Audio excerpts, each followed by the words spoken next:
2023년 1월 공백이가 읽은 8권의 책 그리고 3권의 스페셜 픽 도서 지금부터 바로 만나볼게요. 안녕하세요 공복이 여러분, 공백입니다. 그간 잘 지내셨나요? 자, 오늘은 올해의 첫 번째 월말 정산 영상으로 돌아왔습니다. 2023년 1월 공복이가 읽은 8권의 책 그리고 3권의 스페셜 픽 도서 지금부터 바로 만나볼게요. 자, 먼저 소설부터 살펴볼까요? 제가 새해에 한 가지 독서 다짐을 했었는데요. 그게 뭐였냐면 그간 자주 읽었던 장르에서 벗어나서 조금 낯설었던 책들을 많이 보자 하는 거였어요. 1월에도 나름대로 노력을 해봤는데 그래서 그런지 이번 달에 등장할 소설들은요, 기존에 제 채널에서 잘 소개하지 않았던 장르의 소설들일 것 같아요. 자, 첫 번째 책은 너무나 유명한 책이죠. 김훈 작가님의 소설 하얼빈입니다. 이번 달 저의 첫 번째 스페셜 픽 도서예요. 제목과 카피에서 알 수 있듯이 그 안중근 의사가 이토 히로부미를 쏘았던 바로 그 무렵의 이야기를 담고 있는 책입니다. 우리가 사실 이 내용은 역사적으로 다 알고 있잖아요. 그럼에도 불구하고 저는 이 책을 정말 흥미진진하게 읽었는데 이 소설만의 몇 가지 매력이 있었기 때문이었어요. 일단 첫 번째, 이 책이 이토 히로부미의 시선에서 쓰여진 이야기의 비중이 굉장히 높아요. 이게 왜 재미있는 지점이었느냐, 당시 이토 히로부미와 일본 제국이 얼마나 교활하고 치밀하게 이 대한제국을 점령에 들어왔는지를 아주 잘 알 수 있었거든요. 뭐 선전용 사진을 찍을 때, 도시를 순방하거나 서신을 하나 보낼 때에도 이들이 얼마나 치밀하게 공을 들였는지를 이 부분을 통해서 잘 알 수 있었습니다. 당시 일본 제국이 이 식민 통치를 어떤 문화적인 혜택, 계몽 이렇게 포장했던 일들 역시 이토 히로부미의 시선으로 들으니까 훨씬 더 효과적인 느낌이었어요. 그리고 또 하나, 당시 우리나라의 민중들이 긴 식민 통치 아래서도 정말 조용하고 은밀하고 끈질기게 독립운동을 해왔잖아요. 일본 제국이 이 조용한 어떤 폭탄이 터질 것 같은 이 기운을 굉장히 두려워해요. 그러한 상황도 굉장히 잘 묘사가 되었던 것 같습니다. 이 소설의 두 번째 매력은요, 작가의 말에서 좀 찾아볼 수 있어요. 김훈 작가가 이렇게 말하거든요. 나는 그의 가난과 청춘과 살아있는 몸에 관하여 말하려고 했다. 이 말처럼요, 이 소설은 정말 탄창 하나, 돈 100루블 요것만 딱 들고 하얼빈에 가서 이토 히로부미를 저격하려고 했었던 인간 안중근과 우덕순의 이야기에 주목해요. 한 인간의 여정을 잘 담고 있는 책이어서 압도감이 느껴졌어요. 그리고 세 번째 매력, 이 소설에서는요, 안중근 의사에게 세례를 해주었던 신부들의 이야기 그리고 가톨릭의 이야기가 등장하거든요. 당시 가톨릭은 안중근 의사가 이토 히로부미를 쏜 사건에 대해서 굉장히 부정적으로 대했다고 해요. 그 연유와 경과들이 이 책에 등장하고요. 그런 것들을 새롭게 확인하는 게 굉장히 재밌었어요. 이런 부분에서 종교와 속죄에 대한 어떤 딜레마 같은 것도 확인할 수 있었고요. 실제로 가톨릭은 김수환 추기경 때에 이르러서야 이 안중근 의사의 서거 당시에 취했던 어떤 입장에 대해서 새로운 의견을 내놓았다고 하죠. 소설적으로도 사실적으로도 정말 흥미로웠습니다. 한국인이라면 모두 알고 있는 이 역사적인 사건을 이렇게 멋진 문장과 그리고 엄청난 흡입력으로 풀어낸 이 소설이 저는 정말 재미있었고요. 그래서 이번 달 스페셜 픽으로 꼽아보았습니다. 김훈 작가의 하얼빈이었고요. 다음 책 소개해드릴게요. 네, 다음 책도 제 채널에서는 좀처럼 보기 힘든 낯선 장르의 책일 겁니다. 윤재성 작가의 장편소설 검사의 죄입니다. 장르는 범죄 스릴러라고 하면 될까요? 이 책은 제가 따로 소개를 해드릴 예정이라서 오늘 간단하게만 이야기해볼게요. 주인공은 권순조라는 인물입니다. 이 인물은요, 어릴 적에 아버지로부터 그리고 보육원 원장으로부터 엄청난 학대와 노동 착취를 당하던 인물이에요. 이 어린 권순조가 이런 학대를 못 이겨서 결국 보육원에 불을 지르고 그곳을 탈출하거든요. 그리고 이 과정을 빠져나와서 무사히 성인이 돼요. 어른으로 성장한 권순조는요, 특유의 예리함과 엄청난 기억력으로 검사가 됩니다. 하지만 어렸을 적 트라우마로 인해서 아버지나 보육원 친구들이 등장하는 환청이나 환시를 겪기도 해요. 자, 어쨌든 이 권순조라는 인물이 나름 촉망받는 검사가 되었는데 어느 날 굉장히 곤란한 사건 하나가 발생합니다. 얼굴도 본 적 없는 몇 기수 위의 선배가 어느 날 갑자기 자신의 집 앞에서 살해된 채 발견되는 거죠. 권순조 역시 이 선배가 왜 자신을 찾아왔는지, 그리고 찾아왔다가 왜 살해당했는지에 대해 의문을 품기 시작해요. 그리고 이 사건들의 실마리를 풀어나가면서 진행되는 것이 이 검사의 죄의 줄거리라고 할 수 있겠습니다. 이게 사건의 전말을 굉장히 숨가쁘게 따라가면서 쓰여진 책인데 그 가운데서 몇 가지 중요한 어떤 딜레마들을 생각하게 해요. 대표적으로는 악으로 악을 처벌하는 것에 대한 문제, 죄악과 권력, 심판 등에 대한 어떤 생각이 아주 긴밀하게 엮여있는 책이라서 재밌게 읽었습니다. 오늘 이 짧은 소개 듣고 흥미로우셨던 분들은 다음 영상도 한번 주목해 주시면 좋을 것 같아요. 그때 또 이야기 드리겠습니다. 윤재성 작가의 책 검사의 죄였습니다. 네, 이번에는 에세이로 넘어가 볼게요.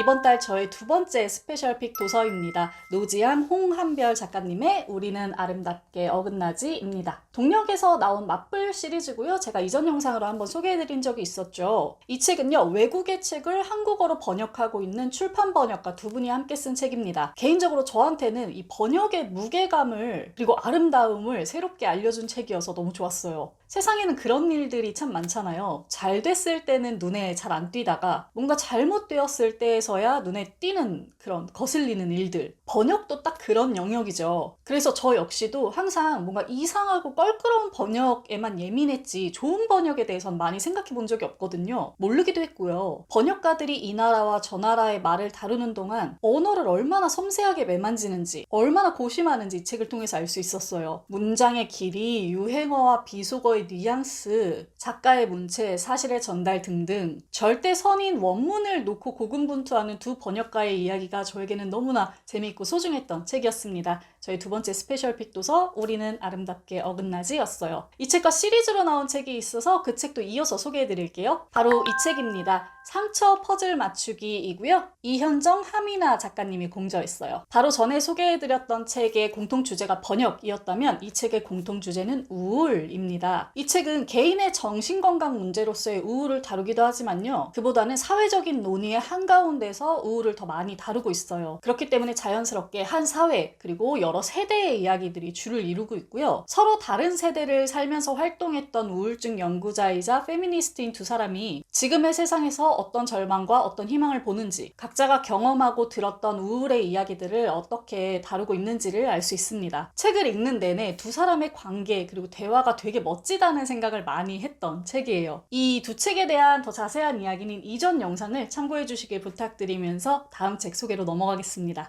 네, 다음 책입니다. 명인 작가님의 책 회사를 해고하다예요. 아주 크고 단순하고 괴팍하게 요약을 해본다면 이 책은 회사와 학교를 자발적으로 그만두고, 즉 해고하고 시골에서의 자급자족하는 삶을 선택한 가족의 이야기입니다. 그런데 일반적인 귀농, 귀촌 책과는 굉장히 다른 결을 띠고 있어요. 어떤 부분이냐? 이 가족이 도시를 떠나오면서 진심으로 이별하고자 했던 것은요, 바로 자본주의입니다. 노동력을 주고 시간을 주고 돈을 받고 그 돈으로 다시 상품을 사고 그 상품이 다시 나의 노동력과 시간을 구애하고 구속하고 이러는 삶에서 떠나오고 싶었던 거죠. 이 거대한 굴레에서요. 그래서 이 책에서는 자본주의와 도시생활, 시골생활에 대한 다양한 이야기들을 들어볼 수가 있어요. 또 한 가지, 이 책은 뭐 도시생활이 좋다, 시골생활이 좋다 이런 이분법적인 생각에서도 벗어나 있습니다. 이분들이 시골생활을 선택하기는 했지만 도시생활과 시골생활이 아주 긴밀하게 엮여 있다는 걸 알고 있기 때문이에요. 예를 들어서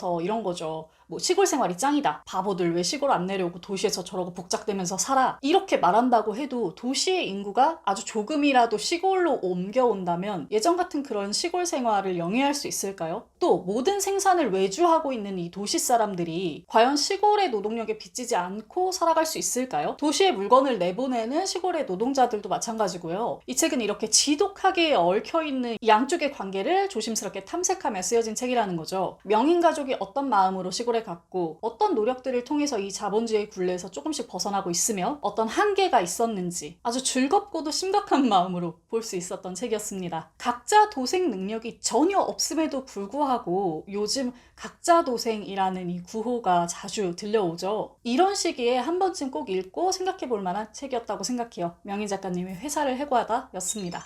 네, 다음 책입니다. 질병과 함께 춤을이고요. 다른 몸들이 기획했어요. 아픈 몸과 돌봄에 대해서 꾸준히 목소리를 내고 계시는 조한진이 작가님이 엮었고요. 다리아, 모르, 박모구, 이혜정 이렇게 네 분이 글을 쓰셨습니다. 이 네 분은 각각 다른 종류의, 다른 정도의 질병을 안고 살아가는 분들이에요. 제목처럼 질병을 안고 살아가는 사람들에 대한 이야기입니다. 모든 사람들은 각자 다른 정도의, 다른 종류의 질병을 안고 살아가고 있고 완전히 100% 건강한 사람이라는 건 사실 없잖아요. 저만 해도 가진 병들이 얼마나 많은데요. 그런데도 이 사회는 건강하지 못하면 건강관리를 잘못한 당사자의 책임이고 건강만이 최고의 가치라고 이야기하고 있죠. 이러한 사회에서 아픈 몸을 가지고 살아가는 사람들이 어떻게 소외되고 있는지 그런 깊은 이야기들을 하고 있는 책이고요. 각자의 질병 경험을 나누고 글로 씀으로써 아픈 몸으로도 잘 살아갈 수 있게끔 사회적인 담론을 넓혀주는 책입니다. 이 책에서 조한진이 작가가 그렇게 얘기해요. 아픈 것 때문에 또 다른 아픔을 얻지 않았으면 좋겠다. 진짜 이 몸이 아픈 것보다 이 아픈 몸으로 사회에 나갔을 때 오는 어떤 수치심, 스스로가 비생산적이라는 어떤 무력감, 무능감, 돌봄의 부재나 어려움 같은 것들 때문에 또 다른 아픔이 찾아오는 거거든요. 그래서 이러한 과정에 대한 인식이 넓어질 때 이 조한진이 작가가 말한 어떤 소망이 좀 더 가까이 찾아오지 않을까 하는 생각이 들었습니다. 아까 말씀드렸다시피 이 책은 4명의 작가가 쓴 책이기 때문에 각 장마다 문체가 다 달라요. 그 사이에서 오는 어떤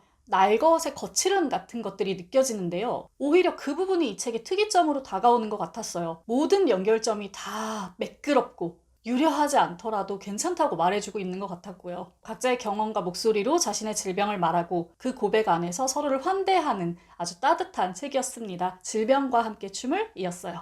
네, 다음 책입니다. 연초부터 저에게 큰 충격을 안겨준 책이었죠. EBS 북스에서 펴낸 읽었다는 착각입니다. 이번 달 저의 3번째 스페셜픽 도서고요. 이전 영상에서 아주 자세하게 소개해드린 바 있었죠. 우리는 수많은 텍스트들을 읽으면서 살죠. 한글이라는 게 눈으로 그냥 쉽게 읽히니까 우리는 텍스트를 읽었다고 생각하지만 정작 이 텍스트 너머에 숨어있는 의미, 콘텍스트, 맥락 이런 것들에 대해서는 모르고 넘어가기 십상이라는 거예요. 속기도 쉽고요. 또 이것이 당장 문해력의 영역에서 한계로 드러나고 있기도 하죠. 이 책은 그런 상황에 대해서 한번 쭉 짚고 넘어간 후에 각 유형의 텍스트들을 어떻게 하면 깊고 진실되게 읽어볼 수 있는지 그 방법을 제시해주고 있어요. 이 시대의 어른들에게 초점이 맞춰진 책이라서 각 장도 업무 메일, 통계, 온라인 정보, 논쟁, 계약서, 법문서 이런 것들을 읽을 때 도움이 되게끔 구성이 되어 있습니다. 이 책을 읽다 보면 읽기라는 행위를 할 때 제가 쉽게 간과해 왔었던 것들에 대해서 다시금 생각해 볼 수가 있고 자신이 특히 취약한 분야의 읽기에 대해서도 다시금 주목해 볼 수 있어요. 그저 눈으로만 읽는 독자가 아니라 문제를 찾고 수정하고 사유하고 발전하는 독자를 키울 수 있는 책이어서 저의 어떤 독서 환경에 굉장히 큰 환기가 된 고마운 책이었습니다. 독서뿐만이 아니라 자신의 학업이나 업무 환경을 환기해 보기에도 좋은 책이어서 많은 분들께 권해드리고 싶어요. 이번 달 저의 3번째 스페셜픽 도서 읽었다는 착각이었습니다.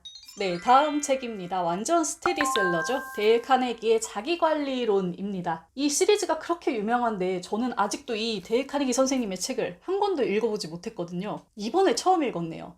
이 책 제목에 자기관리라고 써 있는데요. 이 자기관리라는 것은 뭐냐? 바로 걱정을 관리하는 겁니다. 이 데일 카네기가 야간 학교에서 많은 성인들을 상대로 수업을 했거든요. 당시 붐처럼 늘어나고 있던 세일즈맨들, 방문 판매원들, 사업가들을 상대로 화술이나 인간관계 이런 것들을 이제 강의하면서 정말 유명해진 분인데 이 사람이 이 수많은 사람들을 관찰한 결과 이 걱정이라는 것이 모든 인간관계의 주 원인이라고 판단을 한 거예요. 그리고 걱정을 제어하는 것이 자기관리의 핵심이라고 판단한 거죠. 그래서 걱정에 대한 교과서를 만든 것이 바로 이 책입니다. 이 책에서는요, 걱정이 발현되는 그 원인과 과정, 그리고 걱정이 불러오는 결과, 그리고 몸과 마음의 걱정을 줄이는 법에 대해서 상세하게 쓰고 있습니다. 과거와 미래를 단절한 채 오늘만을 충실하게 살아갈 것, 이성적으로 걱정의 결과를 분석해보고 해결하기 위해 노력할 것, 노력으로 안 되는 걱정을 덜어낼 것, 걱정의 상한선을 정해둘 것, 몸의 피로를 풀어냄으로써 심리적 압박을 줄여낼 것 등등 다양한 걱정 해결법을 카테고리별로 제시하고 있어요. 몇 가지 장이나 문장들이 머리를 깨워주는 책이었는데요. 조금 조심해야 할 부분은 이 책이 출간된 지 70년도 더 된 책이라는 거예요.